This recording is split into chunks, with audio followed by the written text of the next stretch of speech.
اس دنیا میں کوئی ایسی جگہ نہیں جو خانہ کعبہ کی طرح مقدس اور مرکزی حیثیت رکھتی ہو۔ یہ مقام سعودی عرب میں وادی حجاز میں واقع ہے۔ روزانہ ہزاروں افراد 24 گھنٹے خانہ کعبہ کا طواف کرتے ہیں۔ خانہ کعبہ کی مقدس تصاویر لاکھوں گھروں کی زینت ہیں اور کروڑوں مسلمان اس مقام کو اپنا قبلہ تسلیم کرتے ہوئے اس کی جانب رخ کر کے 5 وقت کی نماز ادا کرتے ہیں۔ خانہ کعبہ مکعب یعنی کیوب کی شکل میں تعمیر ہونے کے ساتھ ساتھ تاریخ کے آئینہ میں ایک انتہائی خاص مقام کا حامل بھی ہے۔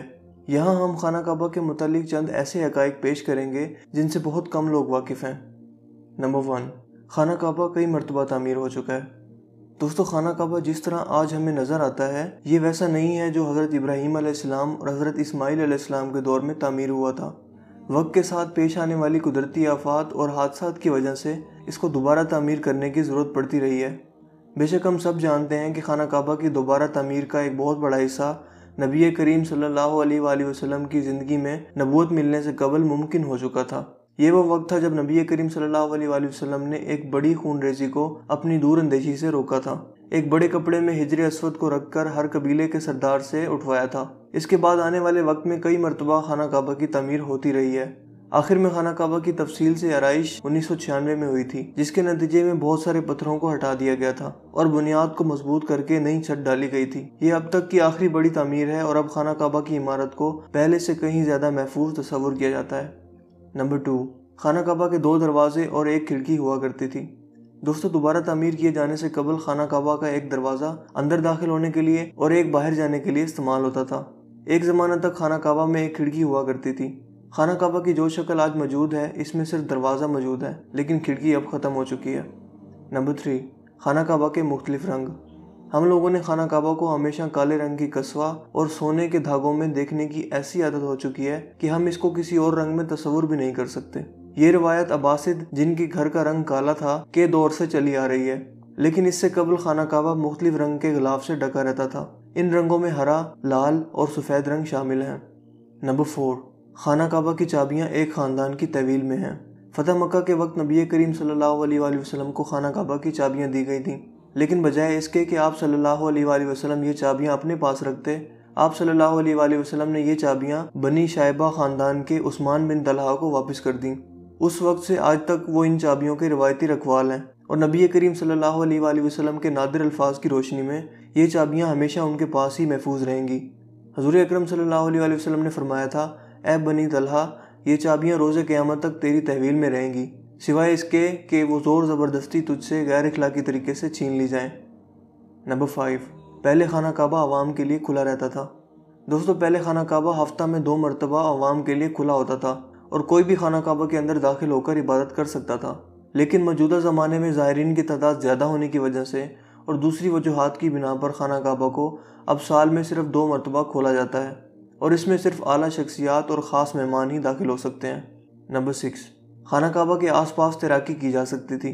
دوستو، خانہ کعبہ کے وادی کے نچلے حصے میں ہونے کی وجہ سے دیگر مسائل میں سے ایک مسئلہ یہ بھی تھا کہ جب بارش ہوا کرتی تھی تو وادی میں سیلاب آ جایا کرتا تھا۔ یہ مکہ جیسے شہر کے لیے کوئی انوکھی بات نہیں تھی، لیکن یہ بات دوسرے مسائل کی وجہ بنتی تھی۔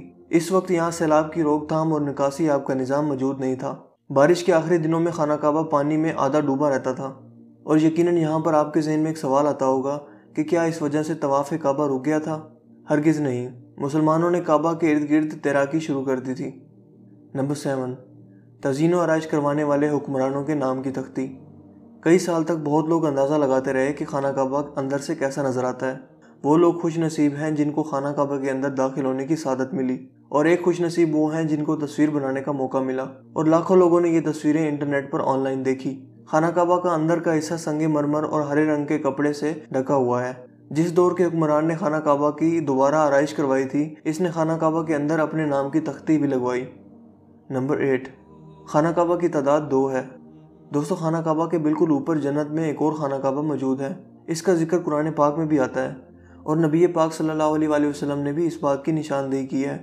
اللہ کے نبی صلی اللہ علیہ وآلہ وسلم نے معراج کا واقعہ سناتے ہوئے فرمایا، جب مجھے بیت المعمور دکھایا گیا تو میں نے حضرت جبرائیل علیہ السلام سے پوچھا۔ انہوں نے جواب دیا کہ یہ بیت المعمور ہے، جہاں 70,000 فرشتے روزانہ اللہ کی عبادت کرتے ہیں، اور جب وہ یہاں سے جاتے ہیں تو واپس نہیں آتے، مطلب ہمیشہ نیا دستہ آتا ہے۔ نمبر 9، حجر اسود۔ دوستو کیا آپ نے کبھی اس بات پر غور کیا ہے کہ حجر اسود چاندی کے سانچے میں کیوں گھرا رہتا ہے؟ کچھ لوگوں کا خیال ہے کہ حجر اسود امویاد کی فوج کے ہاتھوں مارے گئے پتھر لگنے کی وجہ سے ٹوٹ گیا تھا جب وہ مکہ پر قابض تھے، جبکہ یہ پتھر عبداللہ بن زبیر کی ملکیت میں تھا۔ کچھ ذرائع کے مطابق حجر اسود بحرین سے تعلق رکھنے والے اسماعیلی گروپ ککماٹینز کے ہاتھوں ٹوٹ گیا تھا۔ ان لوگوں کا یہ خیال تھا کہ حج مبارک ایک توہین پرستی کا عمل ہے۔ اپنی بات کو سچ ثابت کرنے کے لیے ان لوگوں نے 10,000 حجاج کو مار کر ان کی باقیات کو آب زمزم کے کنویں میں پھینک دیا تھا۔ یہ غیر انسانی عمل کافی نہیں ہے۔ یہ شیطان حجر اسود کو عرب کے مشرق میں لے گئے اور پھر عراق کے شہر کوفہ لے گئے، جہاں اس کے عوض تاوان وصول کیا گیا۔ جب ان کو مجبور کیا گیا تھا کہ وہ اس کو خلیفہ عباسط کو واپس کر دیں، جب اسے واپس کیا گیا تھا تو یہ ٹکڑوں میں تھا، اور اس کو یکجان کرنے کا صرف ایک ہی طریقہ سمجھ آیا تھا کہ اس کو چاندی کے سانچے میں رکھا جائے۔ کچھ تاریخ دانوں کے مطابق اس مقدس پتھر کے کچھ حصے آج بھی کہیں گم ہیں۔ نمبر 10، خانہ کعبہ مکعب کی شکل کا نہیں ہے۔ مکعب کی شکل یعنی سکوئر سے مشہور خانہ کعبہ دراصل مستطیل کی شکل کا ہے۔ خانہ کعبہ کبھی بھی مکعب کی شکل کا نہیں تھا۔ اس کی اصل زاویے کے مطابق یہ ایک آدھا گول حصہ ہے جس کو حجر اسماعیل کہا جاتا ہے۔ نبی کریم صلی اللہ علیہ وآلہ وسلم کو نبوت ملنے سے پہلے جب خانہ کعبہ کی دوبارہ تعمیر ہوئی تھی، تب قریش نے اس بات کی حامی بھری تھی کہ وہ حلال کمائی سے ہی اس کی تعمیر مکمل کریں گے۔ اس کا مطلب یہ ہے کہ جوئے، لوٹ مار، جسم فروشی اور سود جیسے حرام کاموں سے کمایا ہوا پیسہ استعمال نہیں ہوگا۔ قریش اتنے امیر تجارتی شہر میں ہونے کے باوجود اتنی رقم جمع کرنے میں ناکام ہو چکے تھے جو خانہ کعبہ کی تعمیر اس کے اصل سائز اور رقبہ کے حساب سے کر سکیں۔